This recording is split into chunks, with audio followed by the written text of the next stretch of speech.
साजिशों का कोई चेहरा नहीं होता और हादसों पर किसी का पहरा नहीं होता।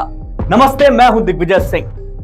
जब से सलमान खान के घर पर गोली चली है तब से कुछ नाम लगातार सुर्खियों में बने हुए हैं। अनमोल बिश्नोई, लॉरेंस बिश्नोई और रोहित गोदारा।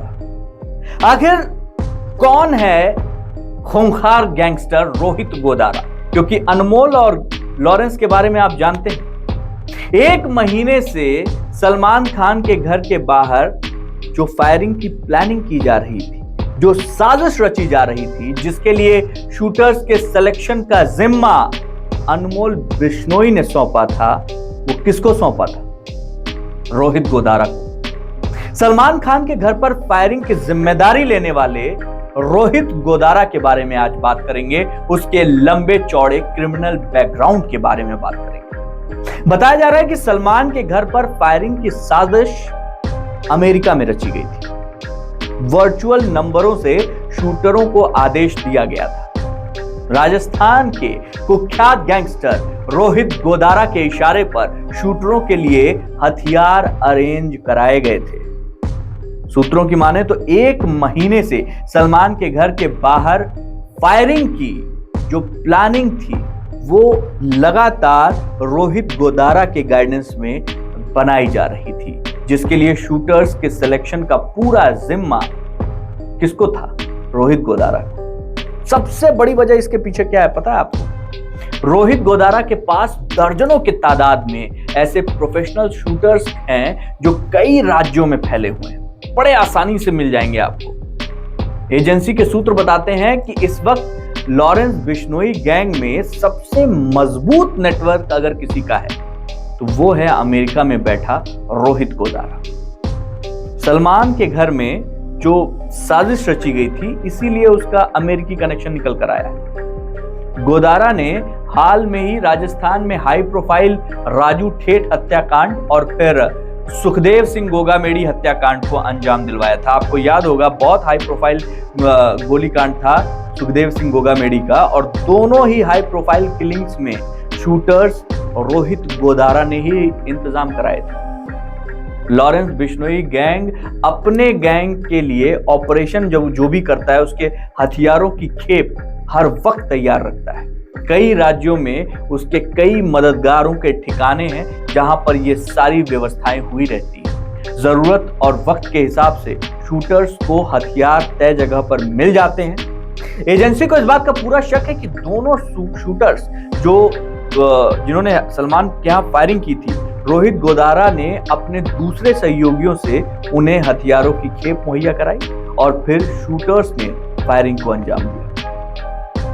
बिश्नोई गैंग का इतिहास बताता है कि गैंग के लिए काम करने वाले शूटर्स कभी भी लॉरेंस गैंग भाड़े में हायर नहीं करता, कभी किसी को भाड़े में नहीं हायर करता, बल्कि कोई भी ऐसा व्यक्ति जो गैंग से जुड़कर शूटर्स जब काम करते हैं तभी वो जो है गैंग का हिस्सा बनते हैं और इसके लिए लोग तैयार रहते हैं। और अब आपको बता रहे हैं कि आखिर रोहित गोदारा ने इन दो लोगों को क्यों चुना जिन्होंने इस फायरिंग को अंजाम दिया। इसके पीछे हाल के रोहतक के ढाबे पर हुआ एक बुकी और स्क्रैप डीलर सचिन हत्याकांड है, जिसमें रोहित गोदारा के कहने पर बड़ी बेरहमी से विशाल और बाकी शूटर्स ने सचिन की हत्या को अंजाम दिया था। इसका सीसीटीवी फुटेज भी सामने आया था, बहुत विभत्स था।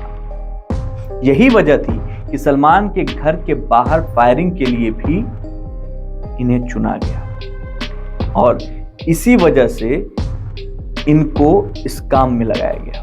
आपको बता दें कि करणी सेना इसके जो राष्ट्रीय अध्यक्ष थे सुखदेव सिंह गोगामेड़ी की हत्या बीकानेर में एक बड़ा नाम इसमें सामने आया था। यह नाम था खुद रोहित स्वामी का। रोहित स्वामी का दूसरा नाम क्या था? रोहित गोदारा। रोहित गोदारा ने 10वीं कक्षा तक पढ़ाई की है। उसके बाद उसने मोबाइल की एक शॉप भी खोली थी। लूणकरण सर और बीकानेर में जब उसकी शादी हो गई तो उसके बाद उसके पत्नी से अनबन होने लगी। शादी हुई, बहुत अच्छी शादी हुई, लेकिन फिर बात बनी नहीं, दोनों के बीच में लगातार अनबन होती रही। तो रोहित गोदारा का नेटवर्क, रोहित गोदारा के ससुराल वालों ने जब उस पर दहेज प्रताड़ना का मुकदमा दर्ज किया तो वो पहली बार जेल गया।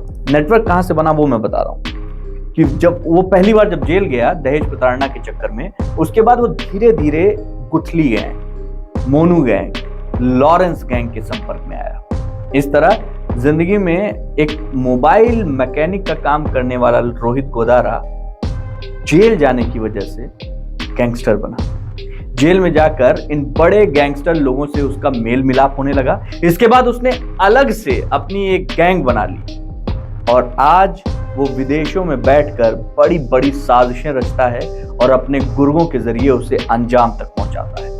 आपको बता दें कि रोहित गोदारा के तार पंजाबी सिंगर सिद्धू मूसेवाला और राजू खेहट हत्याकांड से भी जुड़े हुए थे और इसके सबूत भी सामने आए थे और इनमें इनका नाम भी सामने आया था। तो कुल मिलाकर सिद्धू मूसेवाला कांड जो हुआ था, उसकी जो गोली लगी थी, उसमें भी रोहित गोदारा का नाम सामने आ चुका है।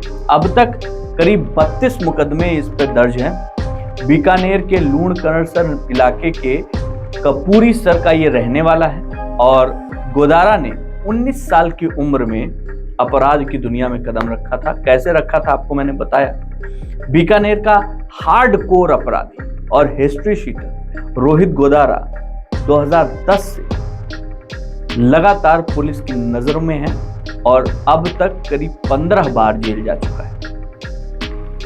गोदारा बीकानेर के कालू थाने का हार्डकोर अपराधी है। बताया जाता है कि गोदारा ने न सिर्फ अपना गैंग बनाया बल्कि उसने मोनू गैंग और गुठली गैंग है उसमें भी अपनी दखल दी और अब उसको भी वो नियंत्रित करता है, संचालित करता है। इस समय जो लॉरेंस बिश्नोई गैंग के खास गुर्गे हैं उसमें रोहित की गिनती होती है। पिछले कुछ दिनों से विदेश में बैठकर वो अपराध कर रहा है और गोदारा ने नागौर के लाडनू से कांग्रेस विधायक मुकेश भाकर को भी धमकी दी थी।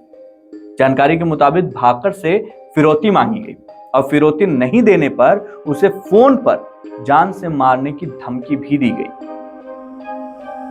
एनआईए ने गोदारा पर 5 लाख रुपए का इनाम रखा है। आप सोचिएगा, एनआईए ने इनाम रखा है गोदारा पर 5 लाख का।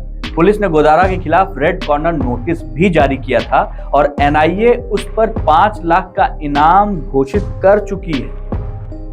मतलब राजस्थान पुलिस ने रोहित गोदारा का पासपोर्ट रद्द करने के लिए भी एक लेटर लिखा हुआ है। साथ ही विदेश मंत्रालय को यह भी जानकारी दी गई है कि रोहित गोदारा एक हार्डकोर अपराधी है। उसने फर्जी तरीके से पासपोर्ट बनाया और रोहित के पासपोर्ट को तत्काल प्रभाव से रद्द करने की मांग की गई है। ये बात यही नहीं खत्म होती। अगर रोहित गोदारा का पासपोर्ट रद्द हो गया तो वो किसी भी देश में हवाई यात्रा नहीं कर पाएगा। सोचिएगा, यहाँ पे एक पेंच है, बहुत बड़ा पेंच है और जैसे ही वो किसी भी एयरपोर्ट पर जाएगा उसे पकड़ लिया जाएगा। इसीलिए उसके पासपोर्ट को रद्द करने की मांग की गई है। रोहित गोदारा के खिलाफ राजस्थान में 32 मामले दर्ज हैं। इंटरपोल के पास कुछ महीने पहले उसके गल्फ में होने की जानकारी मिली थी। फिलहाल उसकी लोकेशन अमेरिका में होने की पूरी संभावनाएं बताई जा रही हैं। अब तक जो जांच एजेंसियां अपना काम कर रही हैं, उनका मानना है कि इस वारदात की साजिश अमेरिका में ही रची गई थी। साजिश अमेरिका में क्यों रची गई, आप बड़े आराम से समझ सकते हैं। गोदारा इसके पीछे है। अनमोल बिश्नोई ने जब फेसबुक पोस्ट किया था, जिसमें उस पोस्ट में उसने क्या लिखा था, उस पोस्ट में उसने यही लिखा था कि ओम जय श्री राम, जय गुरु जी जम्बेश्वर, जय गुरु दयानंद सरस्वती, जय भारत। हम अमन चाहते हैं, जुल्म के खिलाफ फैसला अगर जंग से हो तो जंग ही सही। सलमान खान, हमने ये तुम्हें ट्रेलर दिखाने के लिए किया है ताकि तुम समझ सको कि हमारी ताकत और हमारी हिम्मत को मत परखो। और ये पहली और आखिरी वार्निंग, इसके बाद गोलियां खाली नहीं चलेंगी। तुम जिस दाऊद और छोटा शकील को भगवान मान रखे हो, उसके नाम के हमने 2 जानवर पाले हैं। बाकी ज्यादा बोलने की हमको आदत नहीं है। इतने के बाद उसमें नाम क्या क्या था? लॉरेंस बिश्नोई ग्रुप, गोल्डी बराड़, काला जठेड़ी और रोहित गोदारा। सबसे इंपॉर्टेंट नाम ये पीछे था। अब जिन्होंने सलमान खान के घर गोली चलाई वो बिहार के वेस्ट चंपारण से पकड़े गए हैं। पुलिस की गिरफ्त में है, पुलिस उनसे बहुत सारी चीजें निकलवाने की कोशिश में है। अब ये बहुत महत्वपूर्ण हो चला है कि अगर इस पूरे केस में साफ साफ सबूत दिखते हैं, मिलते हैं कि रोहित गोदारा इसकी पूरी प्लानिंग के पीछे था, तो अब एनआईए और भारत की जो जांच एजेंसियां हैं, सुरक्षा एजेंसियां हैं, वो किस तरीके से राजस्थान के इस गैंगस्टर पर अपना शिकंजा कसती है, ये देखने वाली बात है। अब इन दोनों के तार जिन्होंने फायरिंग की वो सीधे तौर पर किससे जुड़े हुए हैं, इस बात पे भी हमारी नजर रहेगी और इसकी भी हम आपको अपडेट देते रहेंगे। फिलहाल इस पूरे मामले में जो केंद्रीय एजेंसियां हैं वो लगातार महाराष्ट्र, दिल्ली, राजस्थान, हरियाणा, पंजाब, हर जगह लगातार जुटी हुई हैं, अलग अलग तरीके से सबूत जुटा रही हैं और इन सबूतों के पीछे कहीं ना कहीं उनकी कोशिश यही है कि रोहित गोदारा को इस बार शिकंजे में कसा जाए। लेकिन क्या ये मुमकिन है, और मुमकिन है तो कैसे मुमकिन होगा, इस पर हम सबकी नजर बनी रहेगी और मैं पल पल की अपडेट आप तक पहुंचाता रहूंगा। देखते रहिए क्राइम फाइल, सतर्क रहिए, सुरक्षित रहिए। जय हिंद।